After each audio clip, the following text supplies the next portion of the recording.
Hi, everyone. Welcome to the show. Parents facing manslaughter charges after their son went on that deadly shooting spree at the school.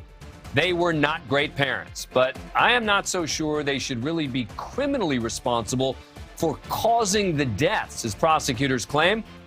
We'll talk to one of the lawyers involved. But first, Chris Cuomo is out at CNN. The network fired its 9 p.m. anchor over the weekend, finally giving in to the mostly self-appointed journalistic watchdogs who've been calling for his head for months.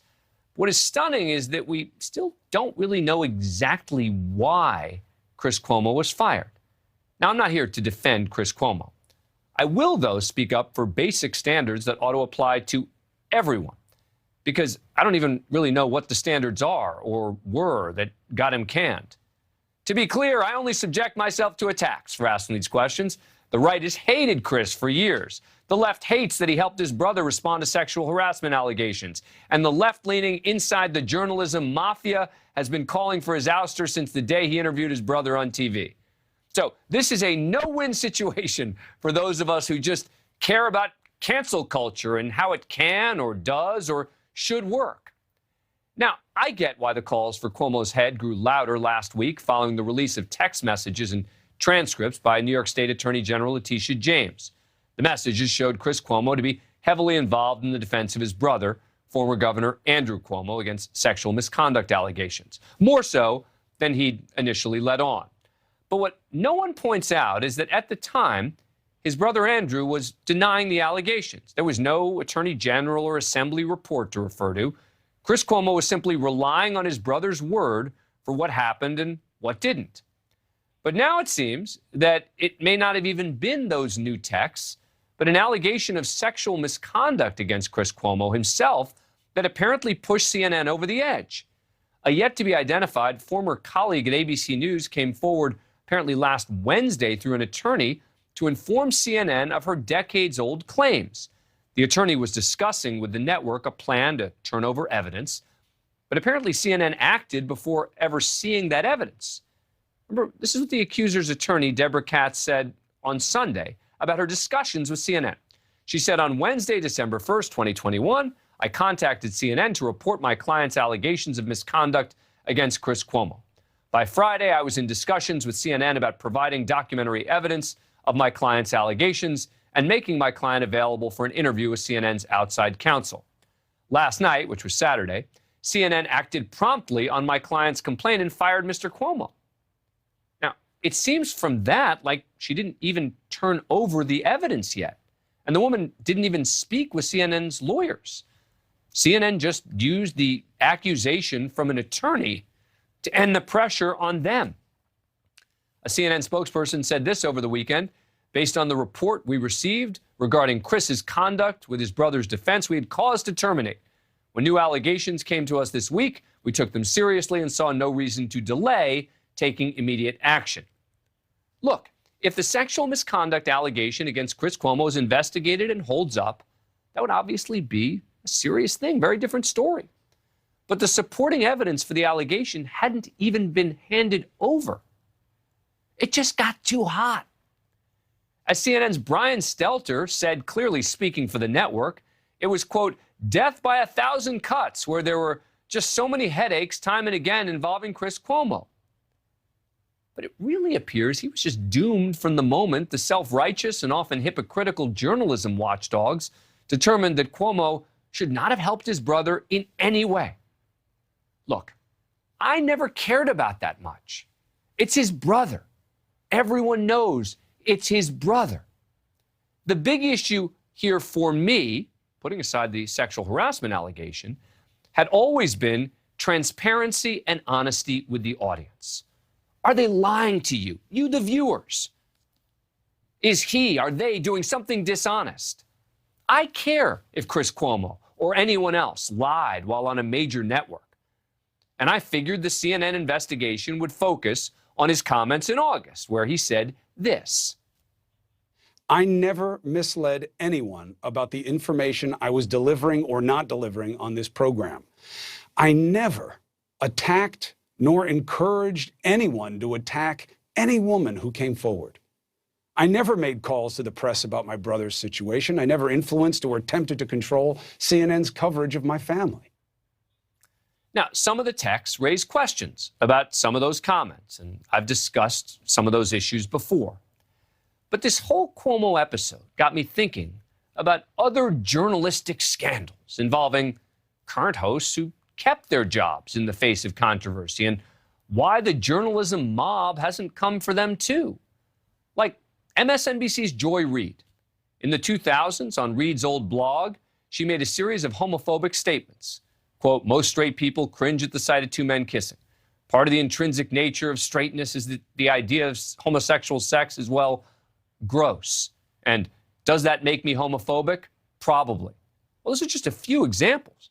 And maybe even worse than her comments was her patently absurd cover-up. First, she said she didn't remember writing those posts. Then she made a bizarre claim that she was hacked, and through her lawyer claimed the FBI was investigating. She asked lawyers to investigate if her blog or its archives might have been hacked. And NBC claimed to be doing an internal investigation. Shocker. When anyone is followed up with NBC or Reid on this, they get silence. The closest she ever actually got to an apology was heavily qualified mea culpa during her first broadcast after the blog posts were unearthed, where she expressed remorse for, quote, things I deeply regret and am embarrassed by. But she still denied writing the additional blog posts which had been uncovered. I genuinely do not believe I wrote those hateful things because they are completely alien to me. But I can definitely understand, based on things I have tweeted and have written in the past, why some people don't believe me. I've not been exempt from being dumb or cruel or hurtful to the very people I want to advocate for. I own that. I get it. I don't believe I wrote those things? She never owned it. Where is the capital J journalist crowd on that one? Look, I am all for second chances. If Joy Reid came out and apologized for both the comments and for lying about the investigation, etc., I'd get it. Brian Williams eventually owned the comments that got him demoted. You know, I invited on this show tonight a prominent media critic named Dan Frumkin, who wrote a column which appeared on NBC's website about why Chris Cuomo needed to be fired. He writes a long, damning piece about this. And then when we asked him to come on to talk about it, he claimed he couldn't come on the show because he hasn't, quote, been nearly immersed in the Cuomo story as a lot of other people. Wouldn't be able to do a deep dive. What? He did a deep dive, written story, long story, calling for someone to be fired. And now he isn't qualified to discuss it? One of the reasons I wanted to talk to him is that he wrote, quote, only a powerful, privileged white man would have been able to get away with a fraction of what Cuomo has done. Women and people of color routinely get in much bigger trouble for much less. I guess what I'm trying to figure out is that actually true? And by the way, if it's a matter of it being about the sexual misconduct allegations, right, as opposed to the other stuff, remember there was that claim against Tom Brokaw. Former NBC colleague Linda Vester lodged a harassment claim against Brokaw. The former nightly news anchor retained his position at the network. He denied it. Rachel Maddow and other women who work at NBC News came out with a statement of support for Brokaw. That's why it went away. He had a support, a base. Look, I'm glad they kept Brokaw. But this shouldn't in the end be about what you think of Chris Cuomo or what I think about him. I've been clear I consider Chris a friend, as I do many hosts on CNN and Fox and network news. Brokaw was a mentor of mine. This is about the process that led to Chris Cuomo's firing, or perhaps the lack of one. What is the standard to get someone fired, to get canceled? Chris Cuomo is a guy people love to hate, that he's successful, controversial, brash, comes from a big family, and he doesn't have a built-in base to support him now. So no one wants to ask those questions. Well, I shouldn't say no one, because one of the only people who's been asking questions is my guest, Michael Tracey. He's an independent journalist whose work can be found on mtracy.substack.com. He's been covering this, asking some of those tough questions. Michael, thank you for coming on the show. Appreciate it. So are you as confused as I am? I mean, maybe you have a better sense of exactly what was the reason in the end that Chris Cuomo was fired? Well, when the termination was announced on Saturday, a lot of people apparently wrongly assumed that it was because CNN had this epiphany where they realized that Chris Cuomo's journalistic conduct had been unethical and no longer would it be tolerable for them to keep him on air. But that turned out not to be the case at all. It had nothing to do with his journalistic ethics as such.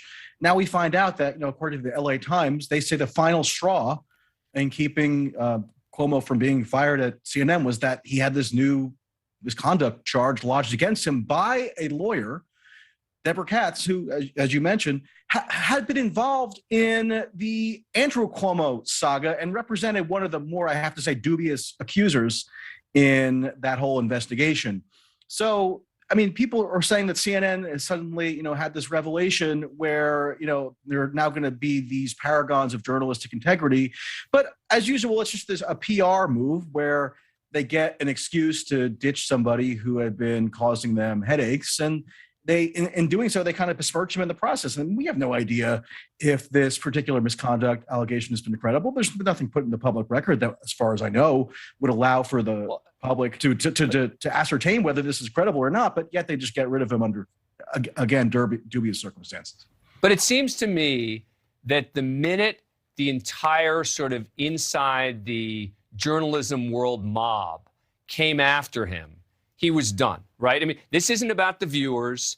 This isn't about sort of judging more broadly. This is about the fact that I think that the heat was just getting to the point where everyone is saying fire him, right? Everyone. You literally, I mean, I would go to parties and I would try and explain why I thought that, and when I say parties, I mean the inside the media parties that I sometimes go to, where there are other media people there, and I become the pariah because I'm trying to explain to people, hey, look, all I'm asking is to apply consistent standards. One of the things I like about you is people can't peg you politically.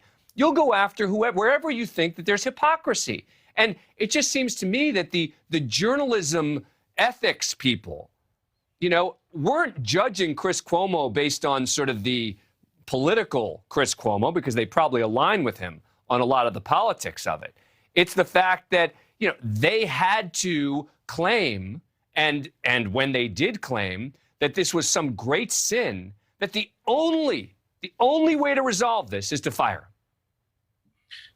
Well, yeah, I mean, I've definitely also noticed that there is a suspicious convergence between left and right in terms of how they're at least publicly discussing this issue, because, for better or worse, the Cuomos seem to have little constituency that's willing to support them in a trying time in terms of their ideological position. We can get into the reasons for that, but it's sort of irrelevant because the reason that there was so much heat on Chris Cuomo is because it was just presumed that the allegations he was supposedly helping his brother cover up or whatever, I mean, frankly, his interventions as evidenced by those text messages don't seem all that, extensive. But the heat was so strong and glaring on CNN at this point because everybody just presumed that the allegations were 100% substantiated and credible. Whereas, I mean, you've covered on the show in the past that, the district attorney that's charging or that's presiding over one of the key allegations in Albany went out of his way to say that there was exculpatory material on Andrew Cuomo. That's just one example. We can get into many, but there hasn't been much of a desire to actually look at the substance of these allegations. And so when Chris Cuomo is then involved as somehow helping his brother cover it up, people just assume that it's worthy of heat, even though they've been had a very stark lack of interest in actually scrutinizing these allegations all from the outset. Well, or going through each one, like, for example, talking about what was this one about the wedding that it was actually being talked about, wasn't someone who actually worked with Andrew Cuomo, et cetera. Anyway, Michael Tracey, we're going to have to continue this another day. Thank you very much for coming on the show. Appreciate it. Thanks a lot. Jussie Smollett on the stand saying there was no hoax. He really was attacked in Chicago by MAGA-clad racists. He's pointing the finger at police, calling them liars and leakers. It's coming up next.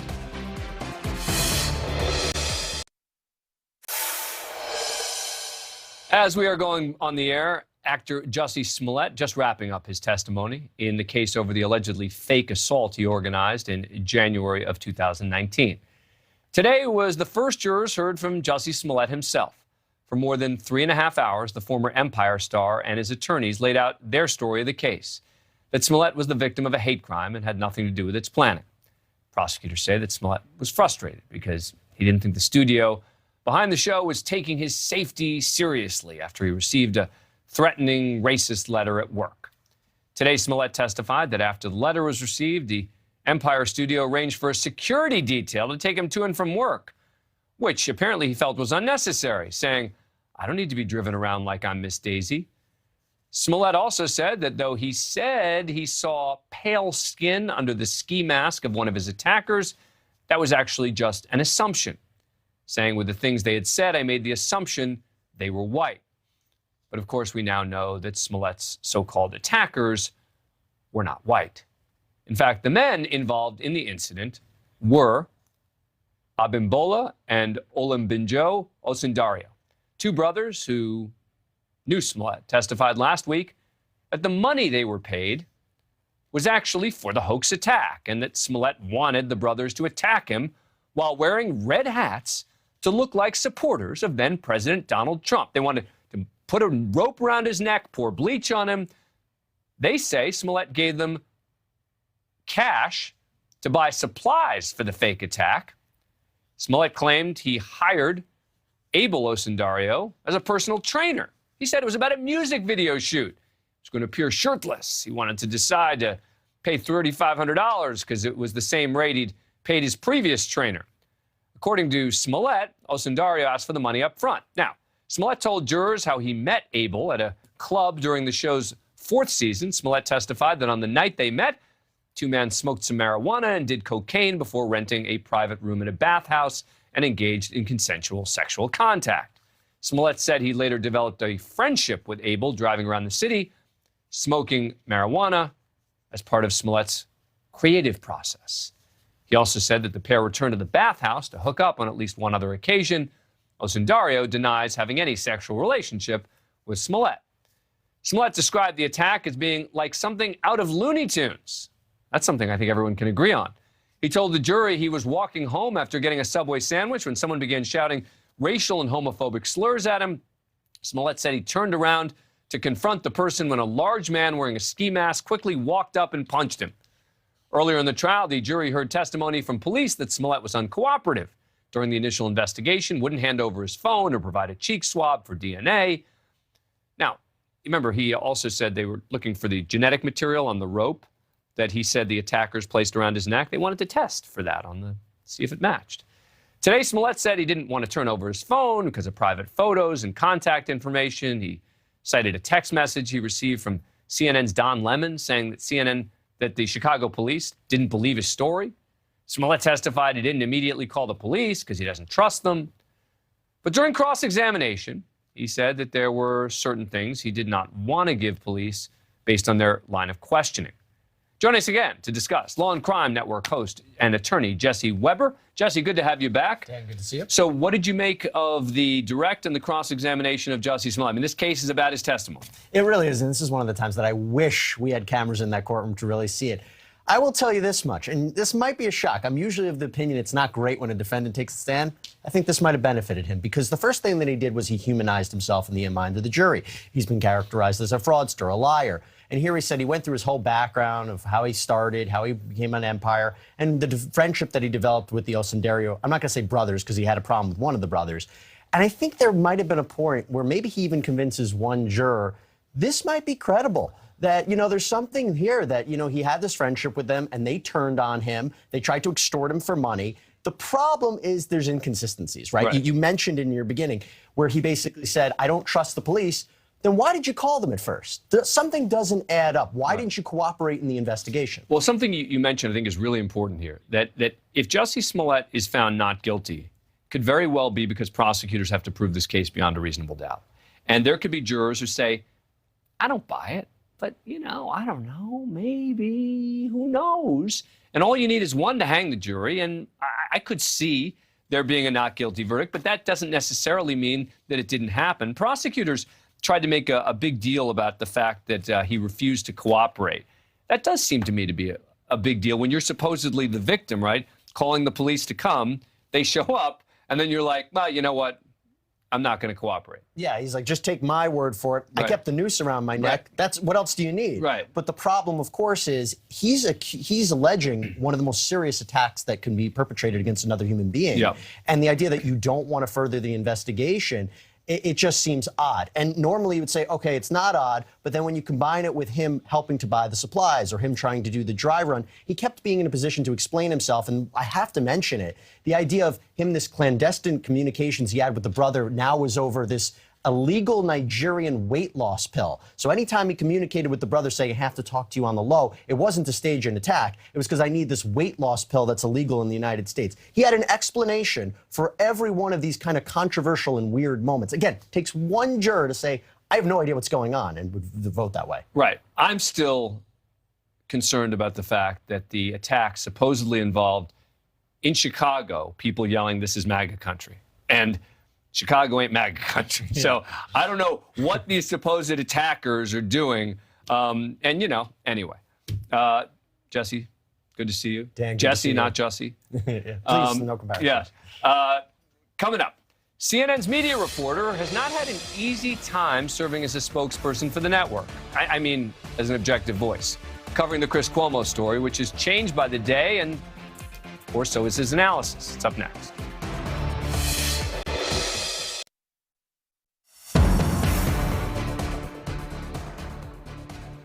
Time now for our Mediaite Moments, where we check in on the day's bias, buzz, and the bull in the world of cable news and beyond. Poor Brian Stelter, covering CNN's handling of Chris Cuomo as their own media reporter ain't easy. He's the guy that has to represent CNN's position publicly and still try to convince people that he's actively and independently reporting on the story. So, of course, as CNN has changed its position, his Cuomo takes have evolved. Here was his perspective back in August. The issue is whether Chris can continue to do his job, continue to be trusted by the audience. Clearly, the leaders of the CNN think so. Whether they agree or disagree with management's decision, a lot of people feel a lot of sympathy for him. Now, when confronted by Stephen Colbert about what Colbert saw as an odd conflict between the brothers, Cuomo, Stelter called the situation complicated before saying this. If we open up the journalism ethics book, there's no page for this. It's the craziest set of circumstances you can imagine, right? A governor and a brother, both in these high-profile jobs. This was definitely awkward for CNN, though. Sure, because they had to balance journalistic purists who found the supposed conflict shocking and the audience who don't really care about the often hypocritical standards that journalists claim to live by. And the AG dumped texts from Chris Cuomo suggesting he was more involved with his brother's defense, and that led CNN to suspend him. You have some colleagues here at CNN who were mad at Chris Cuomo for putting the network in a tough spot and wanted to see action. You also have a lot of viewers, though, who love Chris Cuomo and are now ticked off that he's off the air and they want to see him back. Clearly, someone who would know then told Stelter that Cuomo would be back soon. The bottom line is that Cuomo is on the bench for now. We're heading into a holiday season. I think it's possible he will be on the bench for several weeks. It's possible he'll be back in January. No. A few days later, CNN couldn't take the heat anymore, so poor Stelter had to up the ante some more, and Cuomo's sins became graver. Yes, Chris Cuomo, one of the most popular anchors at CNN, one of the best-known names in television news, violated journalistic ethics and norms, not once or twice, but many times. And that's ultimately what is the result of today's news, Jim. But then Sunday morning, he asked really kind of the silliest question of all. Ultimately, this is about trust in media, as Sarah was referring to. Trust in media. Has CNN lost trust as a result of this, Sarah Wick? Well, I don't know. That's hard to say if CNN has lost trust. Of course not, because people that lost respect for CNN and lost trust for CNN lost it a long time ago. Look, regardless of what you think should have happened to Chris Cuomo, this story may only change the views of the elite, pious, inside the media bubble folks who dominate Twitter and wag their fingers at everyone else. That's our wrap-up of the day's media bias, buzz, and the bull. Coming up, a mom and dad in the same jail as their son. He's accused of shooting and killing his school classmates, but now they're charged for the killings too. I get that no one wants to defend these parents, but I'm concerned about the legal precedent this sets for charging parents criminally for the sins of their kids. We'll talk to a former Michigan Supreme Court justice and an attorney representing the owner of the studio where the parents were found, since he could be charged too.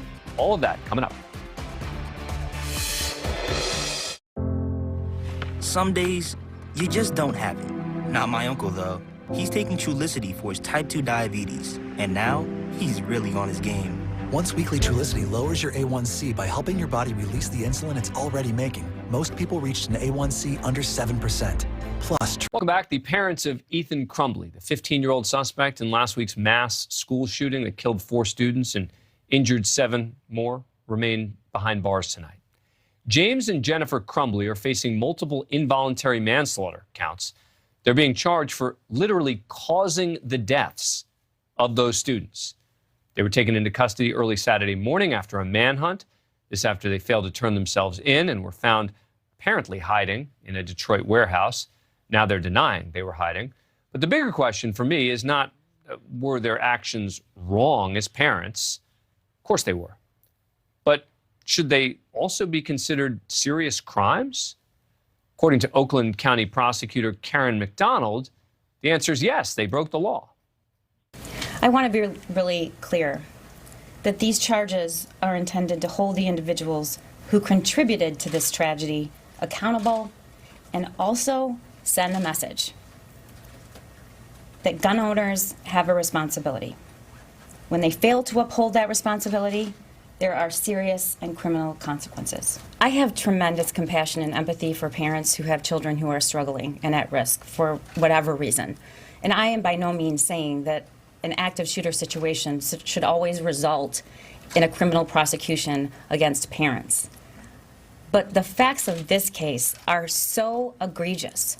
Reading this document, looking at it, reading the words, "help me," with a gun, blood everywhere, this doesn't just impact me as a prosecutor and a lawyer, it impacts me as a mother. I'll tell you, I get nervous when a prosecutor starts talking about sending messages and talks about their role as a parent. Now, to understand if the parents of Ethan Crumbley are legally responsible, let's break down the timeline of the events leading up to the shooting. This timeline, all according to prosecutors. November 26th, Black Friday, James Crumbley purchased the semi-automatic handgun used during the shooting. Ethan was with him. That, bad fact for the parents. Jennifer Crumbley posting on social media, saying that it was bought for their son as an early Christmas present, saying, quote, "Mom and Son Day testing out his new Christmas present." That, too, is not a helpful fact for them. November 29th, the day before the shooting, a teacher caught Ethan Crumbley searching for ammunition on his phone.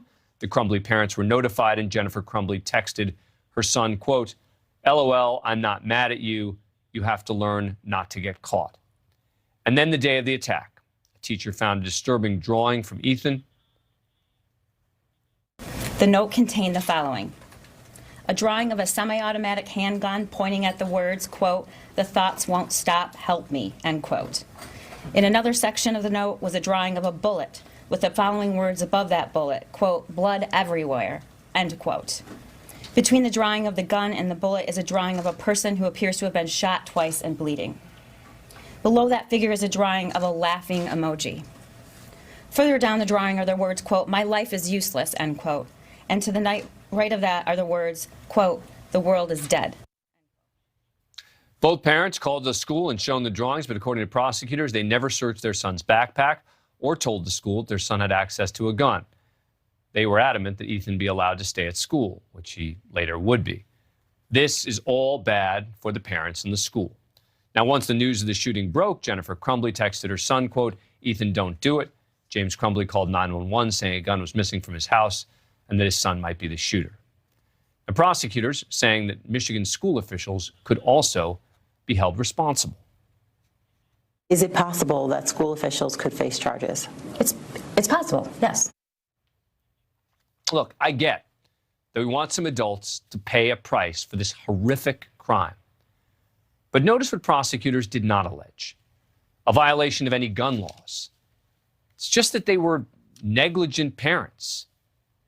I would expect that they'd be sued in civil court. But does this mean that any parents who, quote, should have known better can now be criminally responsible, criminally, for the actions of their kids? Got a perfect guest for this. Joining me now is former Michigan Supreme Court Justice Curt Wilder, now an attorney in private practice. Justice, thank you so much for coming on the show. Appreciate it. So what do you make of this? How unusual are these charges here? Thank you, Dan. The charges are unusual. It doesn't happen frequently that parents will be charged for the actions of the child. But recall, the prosecutor here made the statement that the parents contributed to this incident. So obviously the prosecutor, and just as importantly, the trial judge to whom the warrant request was submitted, believed there was probable cause to prove involuntary manslaughter. We don't have all the facts. Go right ahead. When you say contributed, it sounds like what you're saying is that maybe we'll learn something else, because based on what we know today, it just seems to me like you're talking about, wild negligence on the part of the parents. But it sounds like you're saying you think that there might be additional information we learn that the parents were actively involved in contributing? Well, we don't know the prosecutor's theory. We haven't seen the charging documents themselves. But usually in involuntary manslaughter, the prosecutor has to prove some kind of gross negligence, more than just carelessness. It has to be exceptional. And so the prosecutor has to show gross negligence. They have to show, equally as important, some kind of foreseeability, that the fact that the parents failed to act or took certain actions not only led to this incident happening, but that it was foreseeable that it would happen. And these are the facts that we really don't have, and you wouldn't expect the prosecutor to lay all of that out in public. And she was very careful to say at her press conference that she was only revealing facts that had been placed in the charging documents when the warrant was sought. So I think there has to be more evidence. We don't know, for example, what happened in the parent-teacher conference and what additional evidence from that conference the prosecutors intend to use. We also don't know what additional text messages the prosecutors have that they haven't revealed. Well, I'll say this, that I hope as a legal matter that you're right, because it seems questionable to me that somehow the prosecutor would not reveal the most damning evidence that she has, knowing that this is a controversial charge, knowing that the world is watching. I was going to ask you what your colleagues on the Michigan Supreme Court would think of an involuntary manslaughter charge for parents, but I'm assuming your answer is going to be it depends on the facts, right? It does depend on the facts. In fact, there are cases of involuntary manslaughter for parents out of Wayne County, for example, many years ago. So it's happened. And there have been convictions that have been sustained, affirmed on the basis of knowledge on the part of the parents, gross negligence, and foreseeability. Yeah. Well, I think we definitely have gross negligence. The question from my perspective is going to be whether we end up with the other two. Justice Wilder, if you could just stick around for a minute, such a pleasure to have you on the show. Because up next, the art studio where the parents, James and Jennifer Crumbley, were found by police? The attorney for the guy who owns that studio joins us because that owner could be charged too. And what about school officials? That's coming up next. Welcome back. In the deadly shooting at that Michigan high school, we're learning now of a search warrant that occurred hours ago, carried out at the Detroit artist studio where Ethan Crumbley's parents seem to be hiding from police. Authorities this evening searching Anjay Shakura's home. Joining us now is Anjay Shakura's attorney, Clarence Doss. Mr. Doss, thank you very much for coming on the show. Appreciate it. So there was this search warrant at your client's home this evening. What can you tell us about it? Well, the search warrant came actually after we had cooperated with law enforcement for about 2 hours, and they informed us that they had a search warrant. We, as we had done all along, voluntarily complied, went to my client's home. They took a couple phones and a couple laptops, and I really believe this is to hopefully rule out my client's culpability in all of this. and to dot their I's and cross their T's. Now, you know that the question everyone's going to want to know from you is the world is following this manhunt for this couple. Your client knows the couple and allows them to go, you can call it hide, stay, whatever, in his studio. He didn't know that there was a massive manhunt going on for them? He didn't, and it's more complicated as we go through the facts because the manhunt didn't even start until the evening on last Friday. They called him, my client, in the morning before charges were even announced and asked for a place to stay to avoid media and death threats that were kind of ongoing throughout the week toward them. He was already there, my client, at his place of employment. They show up, he leaves in and out of the place throughout the day to go to meetings and leaves to go home at 5 p.m. He believes the entire time that they are in contact with their attorney and their attorney is going to take and turn them in. That didn't happen. They deceived him. They stayed in a studio till 2 o'clock in the morning when ultimately they were arrested. And so from your perspective, you don't expect that there are going to be charges against your client? I don't. Again, we spent 2 hours today with the Oakland County sheriffs going through every single fact that my client knew. We've given them his phone and his computer. I don't believe there's going to be any evidence there. And this is a situation where I think no good deed goes unpunished. He was a friend trying to help a friend, didn't know the full totality of what was going on.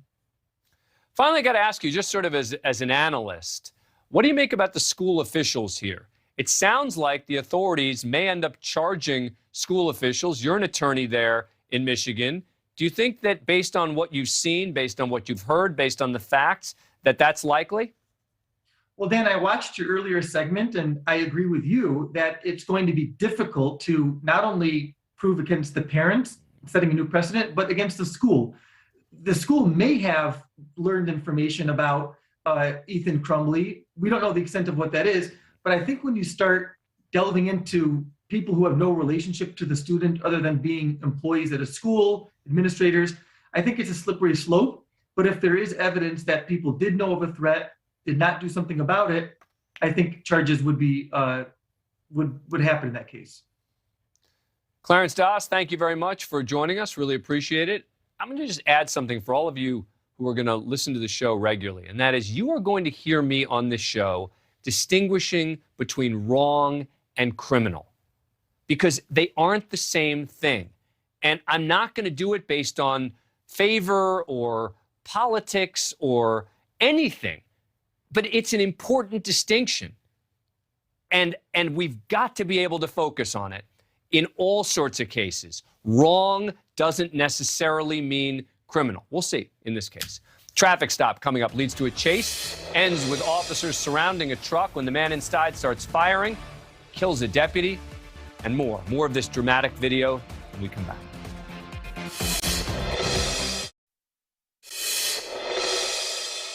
Time for our police cam segment showing the dangers that law enforcement face across the country. Deputies on patrol in Sacramento County, California, saw an SUV in a store parking lot matching the description of a vehicle used in a string of thefts from the same shopping center. It turns out the suspect, Robert Calderon, was on parole for drug possession. When deputies questioned Calderon, he sped off, leading deputies on a chase, hitting high speeds on residential streets. One of Calderon's tires eventually went flat.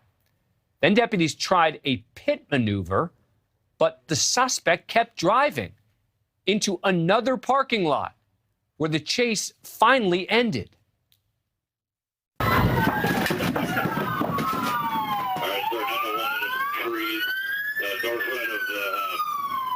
The building that you go to bed on the horses. Now, the vehicle's windows were tinted. Deputies broke out the back window to try and communicate with him. He wouldn't surrender. After multiple calls, a canine was deployed. Couldn't find a way in. The dog was brought back when the suspect started revving the engine. That's when Deputy Adam Gibson hoisted his canine in that back window to engage with the suspect. Deputies then approached the driver's seat. I want to warn you, what happened next is difficult to watch.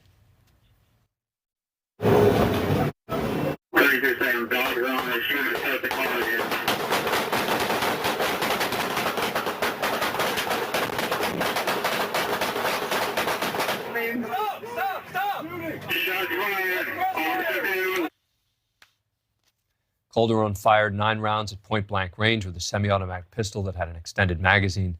Deputies returned fire, killing Calderon. Deputy Adam Gibson was mortally wounded. His partner, K-9 Riley, was also killed. Another deputy was rushed to the hospital in critical condition, but recovered and was expected to return to duty.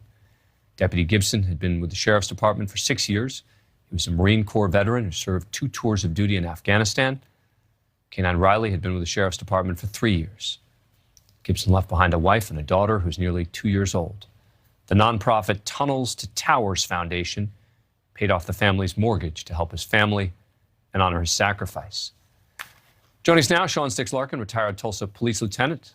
Now, Stix, that's a very difficult one to watch. We don't typically show videos like this, but I do think that it's important to remind people that these things do happen in very, very difficult situations.